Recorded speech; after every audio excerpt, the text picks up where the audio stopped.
বাসের টাইমিং নিয়ে ডিজিটালে আমি বাবলু রয়েছি এই মুহূর্তে ঘাটাল পাঁশকুড়া রাজ্য সড়কের গৌড়া স্ট্যান্ডে, যেখানে কিছুক্ষণ আগে দুটি বাসের কর্মীরা কিন্তু হাতাহাতিতে জড়ান।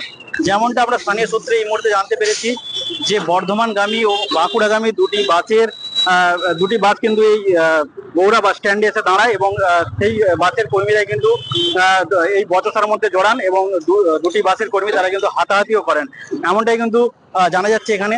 আর স্থানীয় যারা মানুষ এখানে রয়েছেন, স্থানীয় দোকানদার থেকে শুরু করে বিভিন্ন মানুষ, তারা কিন্তু বলছেন এটি নিত্যদিনের ঘটনা। আমরা জানতে পেরেছি যে 5 মিনিট লেটে আসে একটি বাস, 5 মিনিট লেটে আসে এবং পরের বাসটি এই স্ট্যান্ডে ঢোকার পরেই সেই বাসের কর্মী বাস থেকে নেমে কিন্তু দুজনের মধ্যে হাতাহাতি হয়, সামান্য হাতাহাতি হয় এবং তীব্র বচসা বাঁধে। এর কারণে কিন্তু একবারে এখানকার যারা স্থানীয় যাত্রী তারা কিন্তু অসুবিধায় পড়ছেন। নিত্যদিনের তাদের এই সমস্যা কবে মিটবে তারা কিন্তু এই নিয়েই চিন্তায়। রাস্তায় বাস নিয়মিত চলে এবং সেই বাস কিন্তু নির্দিষ্ট টাইম মেনে চলে, কিন্তু বেশ কিছু সময় দেখা যায় যে কিছু কিছু বাস কিন্তু লেটে পৌঁছয়। রাস্তায় লেট করার কারণে তারা কিন্তু বিভিন্ন স্ট্যান্ডে লেট করে পৌঁছায়, আর যেই কারণে কিন্তু এই সমস্যা তৈরি হয়েছে এবং নিত্যদিন এই ধরনের ঝামেলা কিন্তু দেখা যায় এই স্ট্যান্ডে।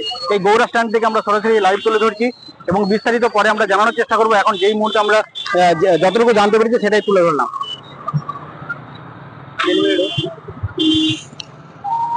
আপনাদেরকে আরেকবার জানিয়ে রাখি, এই মুহূর্তে আমরা রয়েছি গৌড়া স্ট্যান্ডে, ঘাটাল পাঁশকুড়া রাজ্য সড়কের গৌড়া স্ট্যান্ডে। সেখানে কিন্তু দুটি বাসের কর্মী তারা কিন্তু হাতাহাতিতে জড়ান।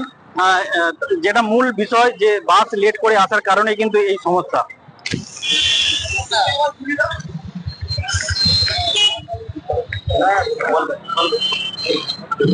আমরা একটু প্রতিক্রিয়া নেওয়ার চেষ্টা করবো এখানে স্থানীয় যারা রয়েছেন।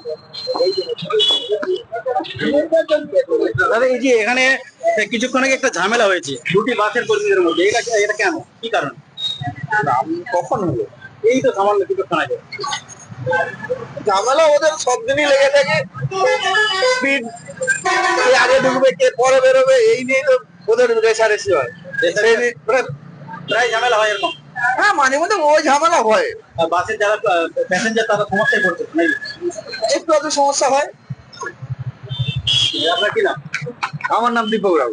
তো দেখছেন এখানে স্থানীয় যারা দোকানদার তারাও বলছেন যে এই ধরনের সমস্যা মাঝে মধ্যে লেগে থাকে এবং নিত্যদিনের ঘটনা, যার কারণে সমস্যায় পড়তে হচ্ছে যাত্রীদের।